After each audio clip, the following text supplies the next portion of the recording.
Or like section, like there's sections.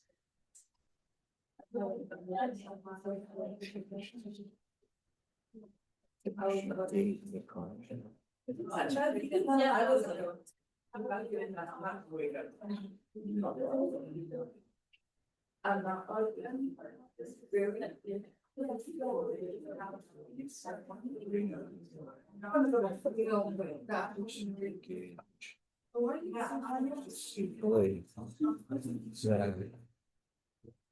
C PK, C A, C Chris, C comma, C.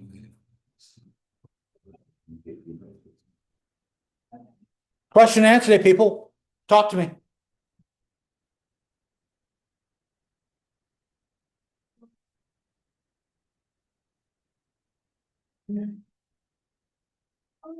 Yes, sir. Question. So. All of kind of be for the answer sheet, is gonna be like the linearization formula, like. The formula sheet that you get is the same as the formula sheet that is attached to the review sheet. And that's it. That exact formula sheet that's on the review sheet is the one that's on the exam. If you want anything other than what are those, they need to be in your head. Although I will tell you that there's really only two formulas at this point, other than that, right? There's our linear approximation, which is the tangent line, which we've had since exam 1, right? Because that's our limit definition for derivative. And then you rearrange it and you get the Newton's formula. What are the Newton's method formula? What other formulas would you want to have? I mean, a lot of geometry stuff or you know, weird things for applications, maybe, but you know, I can't cover them all. I'm going to use common stuff. The formula for like the basic formula logs for people not familiar with it. The basic for the only one I have for the logarithms. The only one I have for the logarithms is the one that's on the top of the formula sheet. The two formulas for the derivatives of logarithms and exponentials. But I'm sorry. They're the same formula sheet that's on the back of the review. And it's the first two at the top that are the derivative of the exponential and the logarithm at the top there.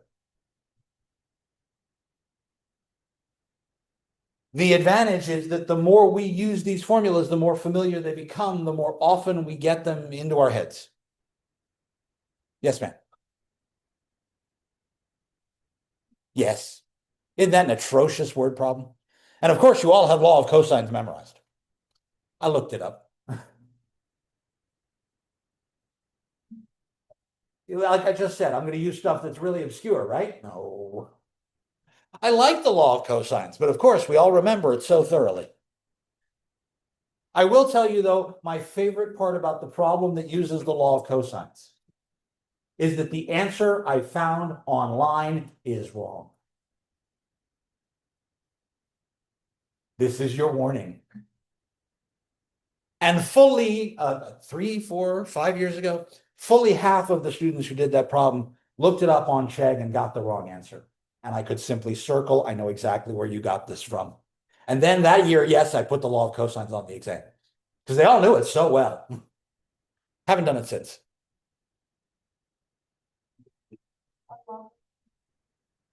Sure. Logarithmic derivatives require me to be looking at some sort of either compound, complicated looking function, or something where typically my exponentials, where I have an x both in the base and the power. So here we go.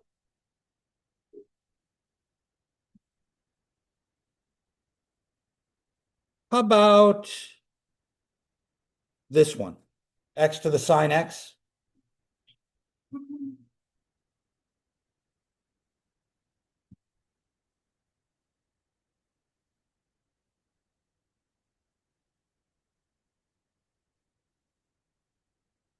If it was e to the sine x, I'd know what to do. If it was x to a constant, I'd know what to do.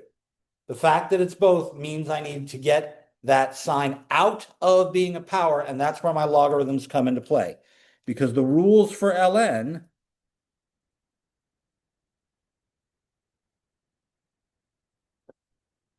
tell me that when I have something in an exponent, it becomes multiplication.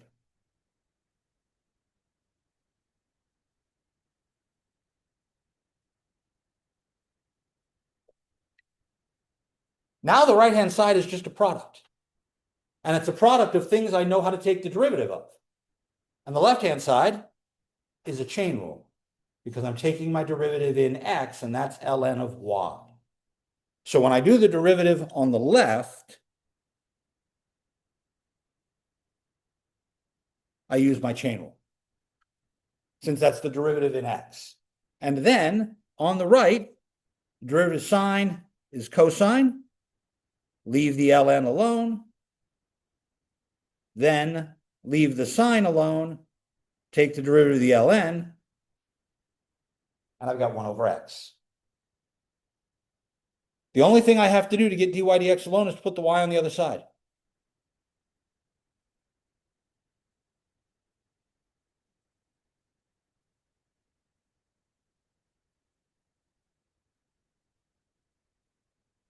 So I move this y to here, but that's y.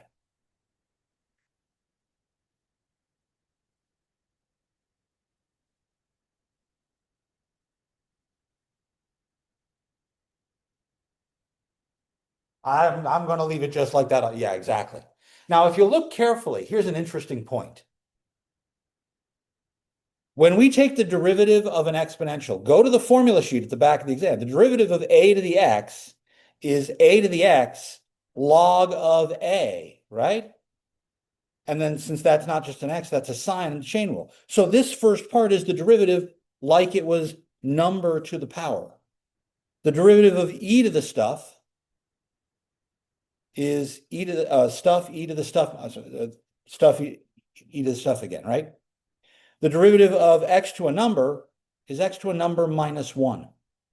Isn't that the same as dividing by an x? And then the chain rule derivative, there we go. That's exactly what I did if I do the derivative, quote unquote, both ways. Sneaky mother. But yes, leave it like this, walk away, you're perfectly fine.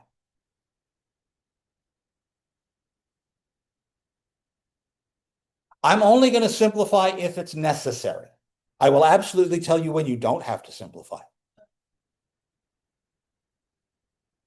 That's what we did on the first exam, right? Those last couple of questions, do not simplify. Yeah, it'll show something like that. But I'm of the opinion I'm only going to simplify if I need to do something with my derivative.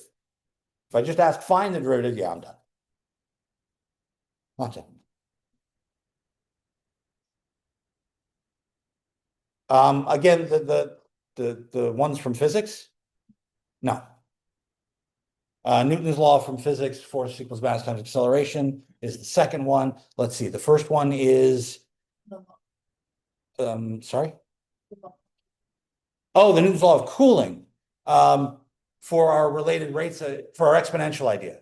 No, if you see a Newton's law of cooling problem, yes, you should have that set up in your head. But I would say that about all of the exponential problems, right? If I see something that says the change is proportional to the amount, then I'm going to use an exponential model. And there really were only two. There's our growth and decay model, and there's our Newton's law of cooling, which is the same as the growth and decay model. You just have to subtract the outside temperature.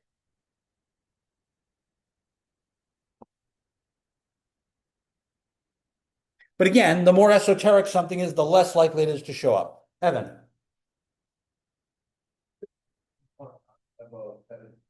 3.917. Don't follow. 3.917. Two cars are moving from the same point. One travels south at 60 miles an hour. The other west at 25 miles an hour. At what rate is the distance between the cars increasing 2 hours later? There are two different pictures involved in this in my head. Two cars start moving from the same point. So I'm going to start at the same point. One is going south at 60 miles an hour.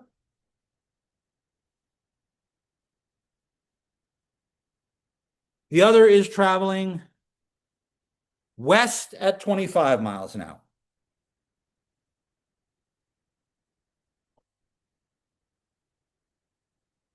At what rate is the distance between the cars changing 2 hours later? That's why I need a second picture, because this is what happens at the start. But then I need where we are 2 hours later. So here's the point they started from. 2 hours later, the westbound car is over here. The southbound car is over here. Evan, I need a name for each of these cars. What do you want to call them? Okay, so car 1 and car 2.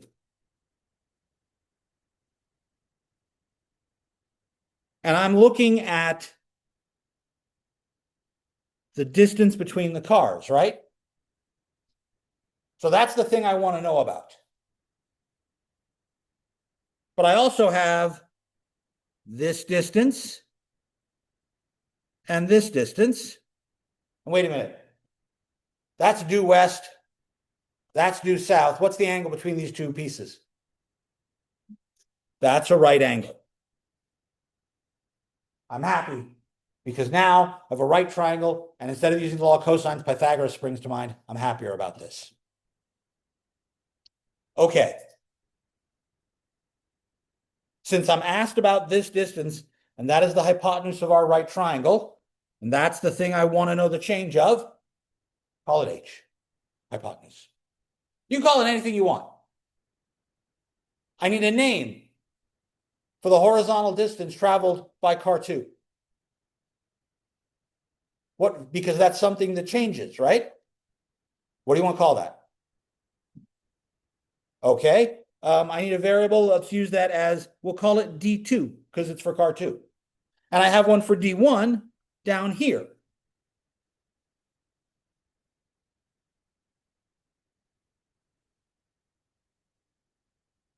What are these numbers? Say again. They're miles per hour is the unit, but what are they representing? Speed. Speed is rate of change. Change in what? So this 25 miles an hour is the change in this distance. And this 60 miles an hour is the change in this distance. That means this is a derivative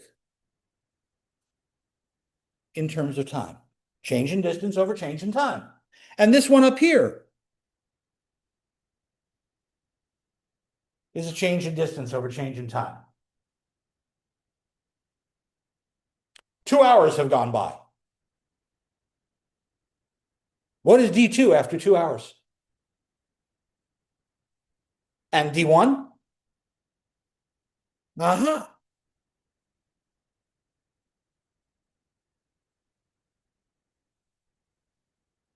Okay.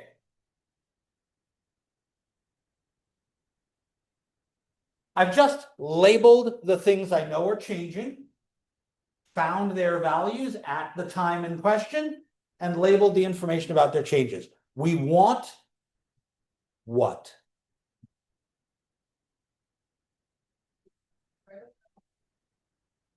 The HDT. How fast is the distance between the cars changing?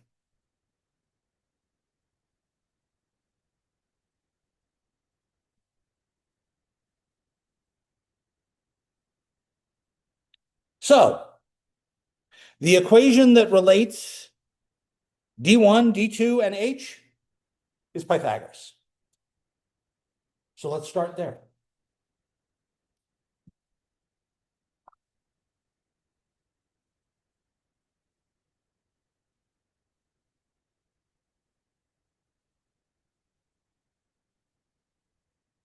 This is the important part. I found the equation that governs the relationship I'm looking for. That's the thing I'm going to take the derivative of to get dH dt. I'm going to take my derivatives with respect to time. So the derivative of thing squared.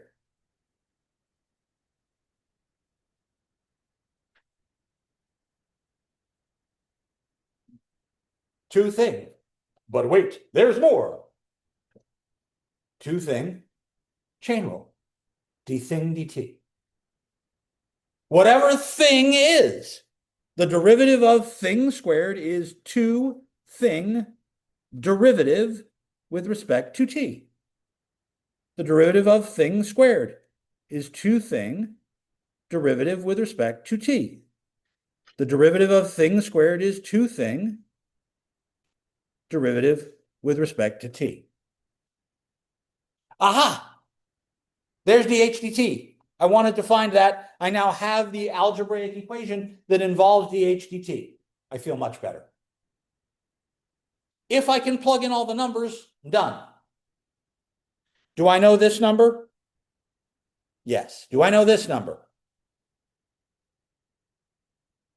So far, so good. I don't know that one. Do you? How? I can find it. I use the additional information I have to find it.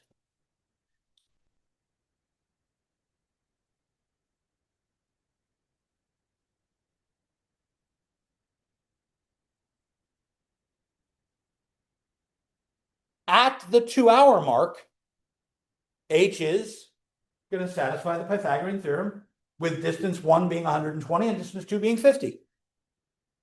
So what is H?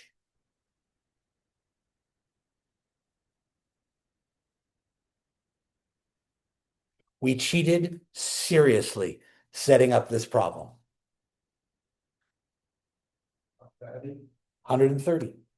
A 5, 12, 13 Pythagorean triple. This worked out really nice.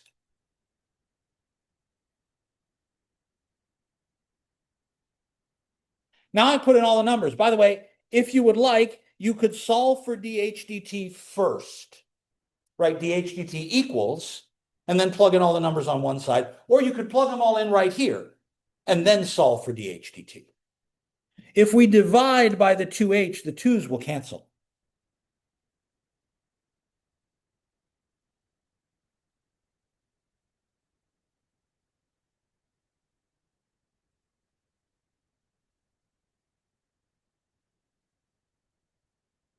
And then I can put in all the numbers.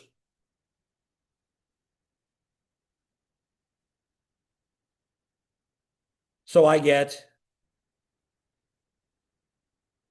120 times 60 plus 50 times 25 over 130.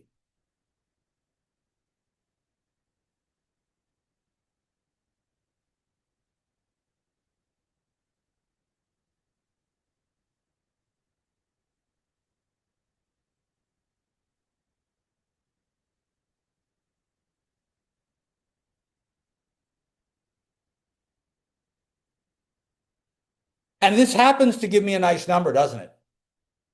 What is this number? 65.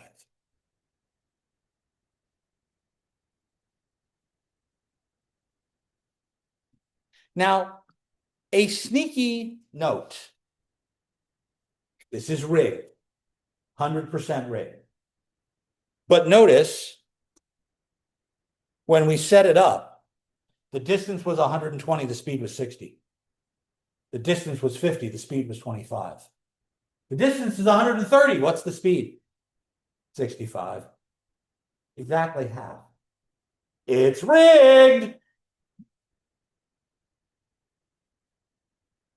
Make sense, Evan? Yes. Yes, ma'am. Yes. As a matter of fact, we can check because this is miles per hour. This is miles per hour. So the numerator is miles squared per hour, but the denominator is miles, reduces to miles per hour. I have a classroom across from Dr. Zegan, who on a regular basis is standing at the front of the room doing unit conversions, people. Do the units and check. If I had gotten an answer and the units didn't work out to be miles an hour, then I'd be all pissed because I got something wrong somewhere. So yes, check your units, that helps. Yes, ma'am. Number 11 on 4.8.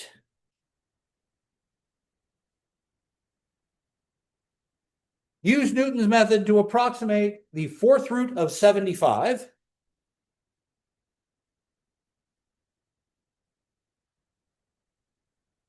Accurate to 8 decimal places.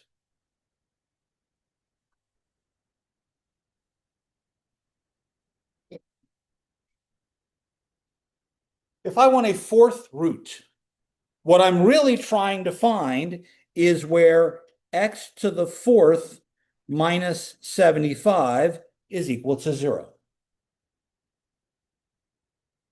Because the solution to that equation is the fourth root of 75. So now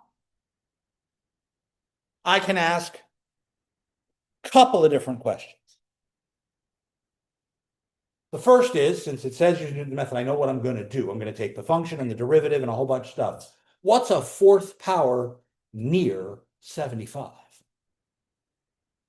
I don't know very many fourth powers. But I grab my calculator. What's 2 to the fourth? 16. What's 3 to the fourth? That's pretty close to 75, isn't it? So there's my place to start.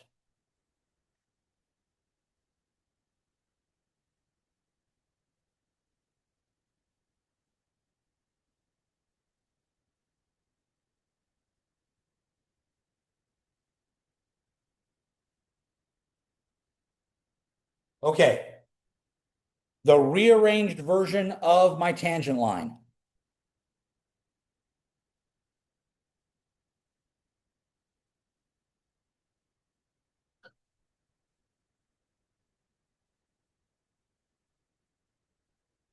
The next x is found by taking the current x, plugging it into the function, and dividing by the derivative. So I'm starting with x1 equals 3 before I do anything else.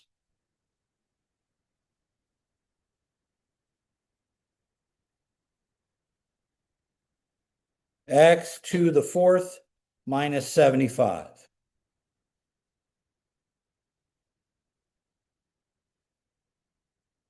Here's the picture. The answer should be somewhere near 3. That's my hope. And 3 is in this picture, so I can use this to get all the values I want. What is f of x? Well, f of x is our equation.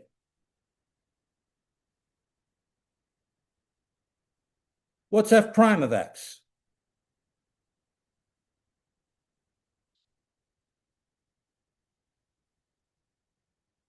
So now I can plug in chug for a while.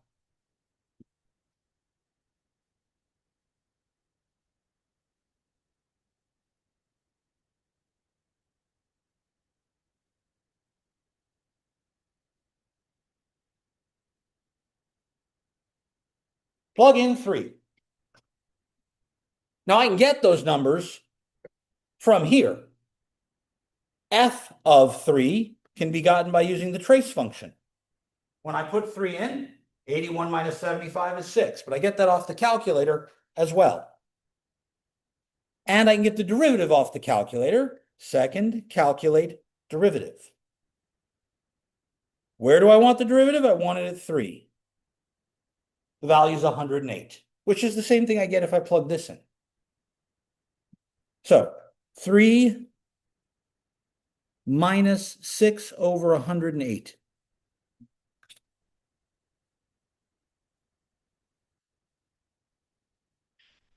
3 minus 6 over 108. Now I'm going to be pedantic here. It wants me to get this to 8 decimal places. I need to write down at least 8 decimal places.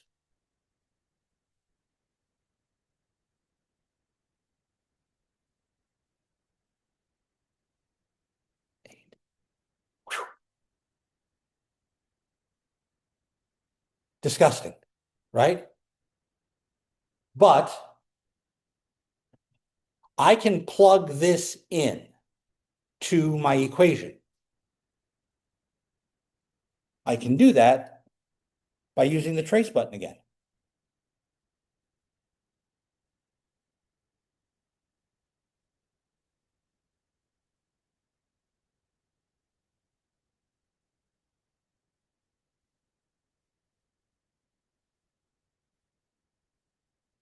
Trace 2.944444444.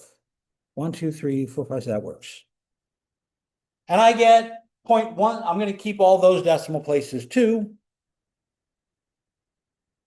0.1646185 over. I need the derivative. Second, calculate derivative. Plug in the number 2.9444444. 102.11044. Isn't that gross? But now I do the arithmetic. 2.9, all the 4s. 1, 2, 3. Okay, there we go. Minus 0.1646185 divided by 102.11044. I didn't, but that's because it knows that division comes before subtraction. 2.9428322. All right, to 8 decimal places. This would be an 8, right? 1, 2, 3, 4, 5, 6, 7, 8. All right.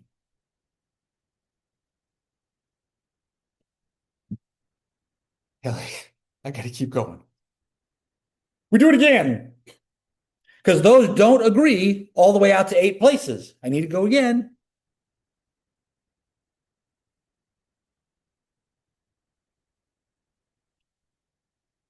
Take the calculator. By the way, if you would rather not type this number in over and over and over again, you have down here above the on button, a button that says store. You can store this number in a letter. So you see, you've got all these letters above the keys in green. So I'm going to say store this, and then I'm going to hit the green alpha button and tell it to put it in letter A. It now doesn't have to, I don't have to type the number, I just type A. So I go back to the trace and I tell it, put in A. Instead of typing the number, there's my Y value.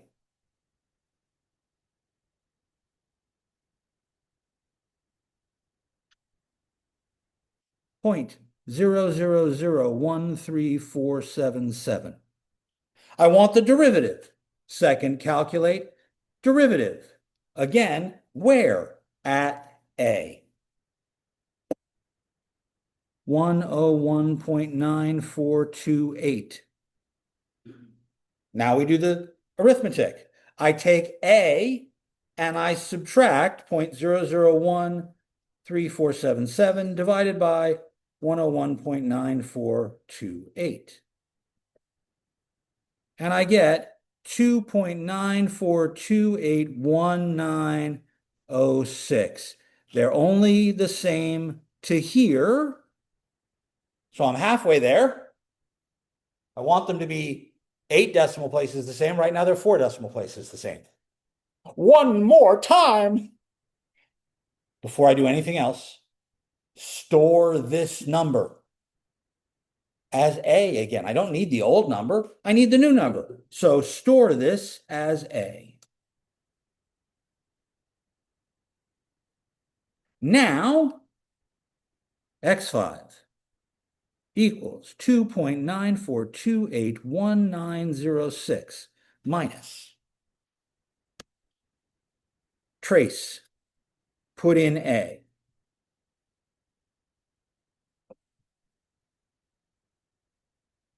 Point zero zero, oh, it's negative 0.0012129 over, I need the derivative. Second, calculate derivative. Where? At A. 101.94143.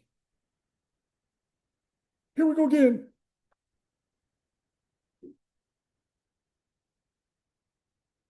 A minus a negative. Let's just make it plus.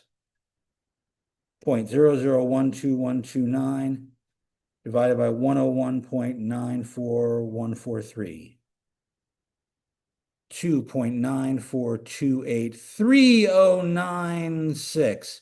We're still only good to 4 decimal places, but we got closer to where we were before. We went too far, so we have to back up a little. That's why we went with a negative, right? We went the other. I got to keep going. You see how tedious and nauseating this gets? It's not hard, it's just long. X6. 2.9428396 minus.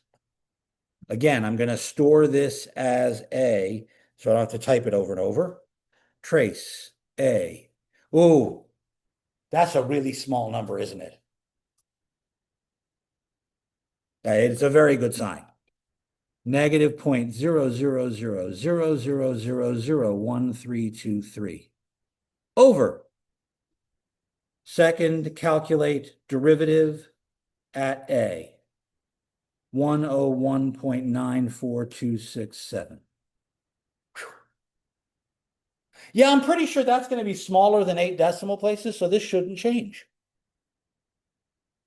A minus a minus is plus 0.000001323 divided by 101.94267 equals 2.9428396.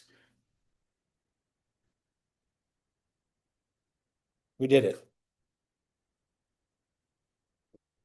And it only took 6 times.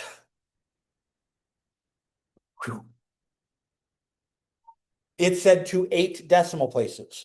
All 8 here match all 8 there. Those are the same number to 8 decimal places. That's where I stopped. The problem told me to give 8 decimals.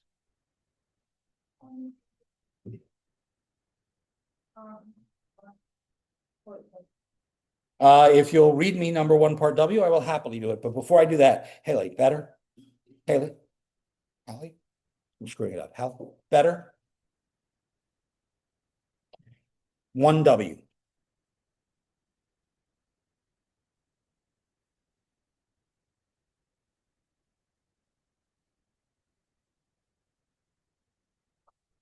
I don't have it open either.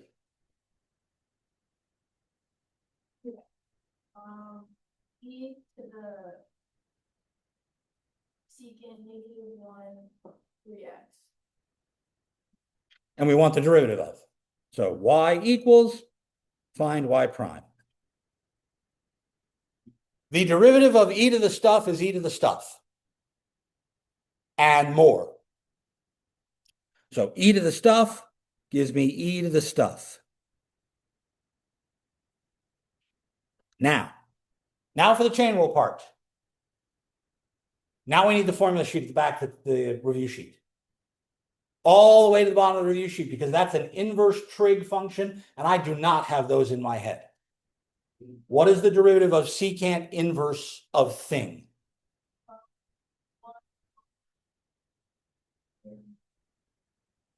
X squared minus 1. Okay, but that's when it's secant inverse of x, right? This is secant inverse of stuff. So it'll be 3x square root of 3x squared and then minus 1. But wait, there's still more. Say again? Just a 3 because the derivative of the 3x is a 3. So it was a chain rule twice problem. I could simplify this just a little if you really wanted to.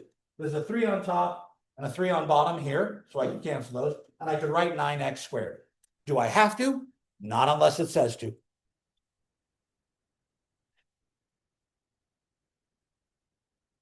Inverse trig functions show up infrequently, not never, but infrequently. But when they do, their changes are really weird. And again, you'll sometimes see all of the inverse trig functions written as arc whatever. So this might be written as arc secant rather than to the -1.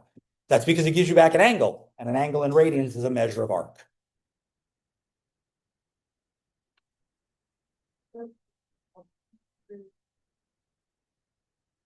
Section 4.8, page 2.511. It's 4.811. the scale to the. Well, but that's this. That's this one. Yeah, that's 11.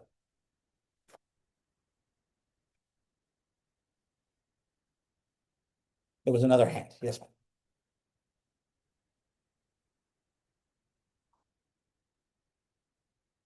Yeah. Yes, but it's 310.8. Yes. 310.8 says, verify the approximation, then tell me where it's within 0.1, right? Okay. So the function is 1 plus x to the -3. And we think that's roughly 1 minus 3x at a equals 0. So I think this is the linear approximation. Okay. The linear approximation is f of a minus f prime of a times x minus a. That's the equation for for a line going through the point at A. But our f of x is this thing.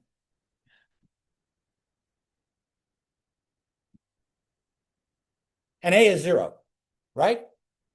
So what's f of A?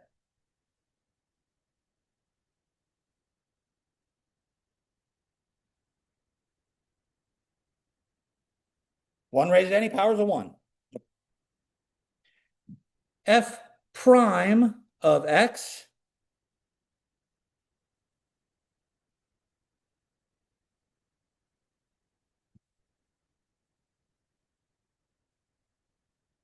and technically this is a chain rule, right? Because it's stuff to a power.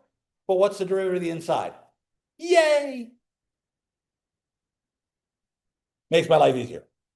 So f prime of a is -3, 1 plus 0 to the -4 times 1. But that's 1 to a power. That's -3. So my linear approximation function is 1 plus -3 x minus 0, and that is 1 minus 3x. I have verified that this is the right thing. Now I want to know where their difference is less than 0.1. Well, if I'm looking at their difference,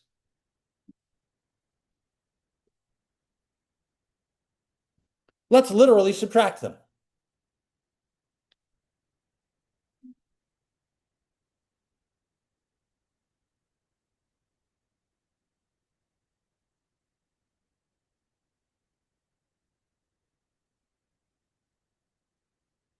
I've graphed that.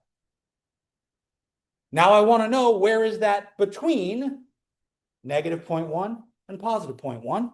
So I'll graph those as well. I'm going to have to zoom in because I really only care about what's going on when x is close to 0 and when x is between these two values. So let's look at a small window, say -2 to 2 by -2 to 2.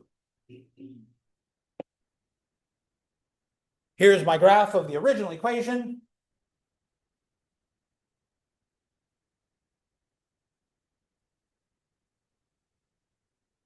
I only care about what's happening near zero. I can ignore this garbage. Why do I have garbage over there?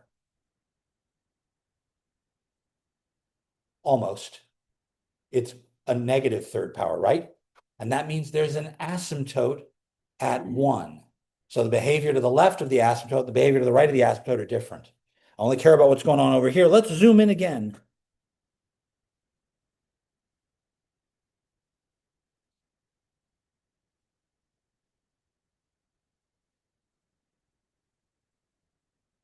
Angela, can you tell me where those two cross? Yeah, from here, I can say, oh, tell me, calculate for me where those graphs intersect. Okay, when you hit y equals, are any of these things at the top lit up?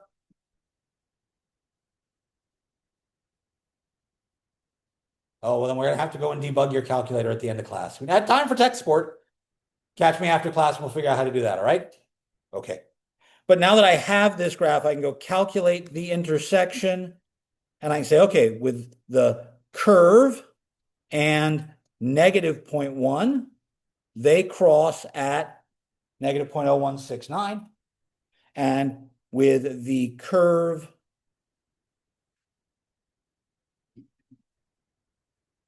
and not negative 0.1, but positive 0.1, they cross at positive 0.16. There you go. Now I know what range of x's works to be between that. I know the delta for my epsilon. Same picture.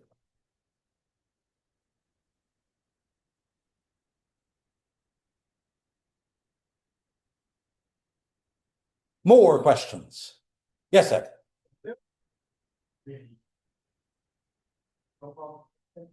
I'm sorry?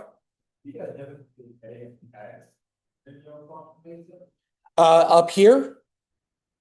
Okay, remember that A is the given point where we're looking for a linear approximation. So I want to know what's going on at A. And that means I need to look at things around A.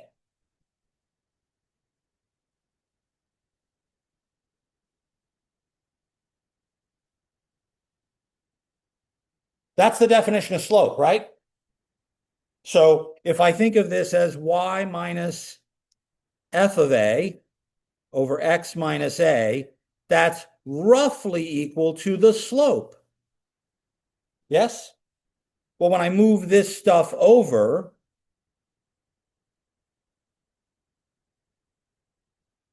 that's a variable for the equation of my line. A is a number.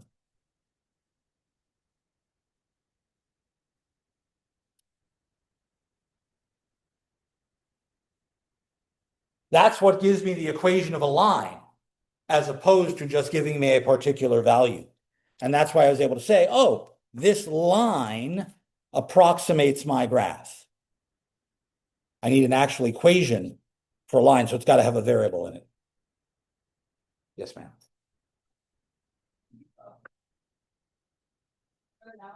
Is that f of a, is it minus the rest of it or is it plus? Oh, it's got to be a plus because I wrote the plus here. Yeah, okay, caught me, good catch. Plus here, because I used the plus there, and you'll notice I got the plus here. Yeah, yes, So the equation is plus. -1 to me.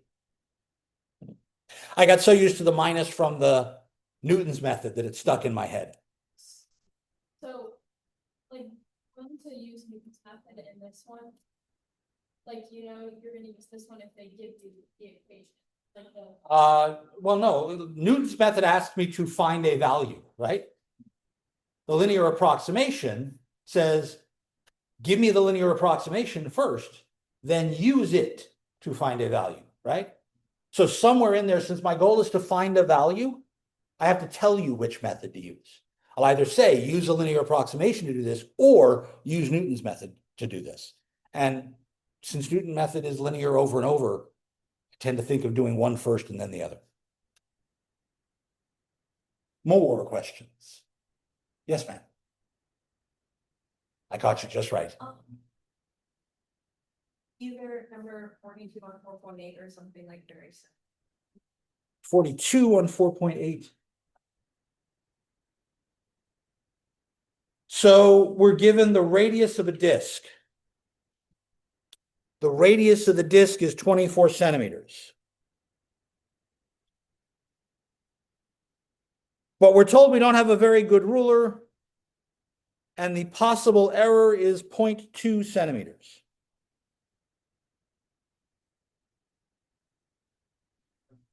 Isn't it? Oh, I'm looking at the wrong section. That's why. I was looking at 3.8, not 4. Not 4.8.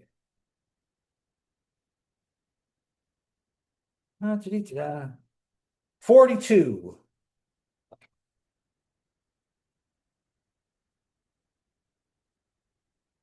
The figure shows the sun located at the origin and the earth at the point 10.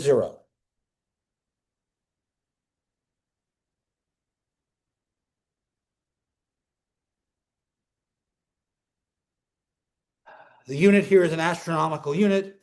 There are 5 locations, L1, 2, 3, 4, 5, in the same plane as the Earth, where a satellite remains motionless with respect to the Earth about the sun because of gravity. These are called the libration points. They're also referred to as Lagrange points, after one of the French mathematicians who proved that such a thing should exist. The libration points, if the mass of the sun is m1, and the mass of the Earth is m2,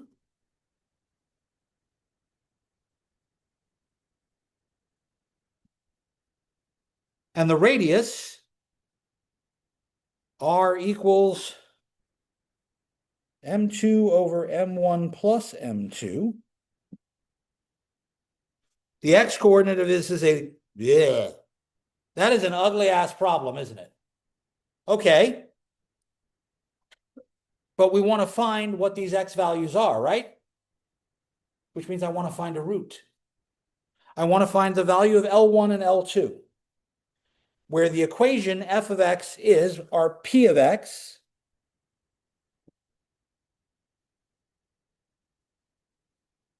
minus 2rx equals 0. You're trying to find where this is equal to 0. Isn't that exactly what the Newton method is designed to do? To find out what a root of a polynomial is? The question is, what's x1?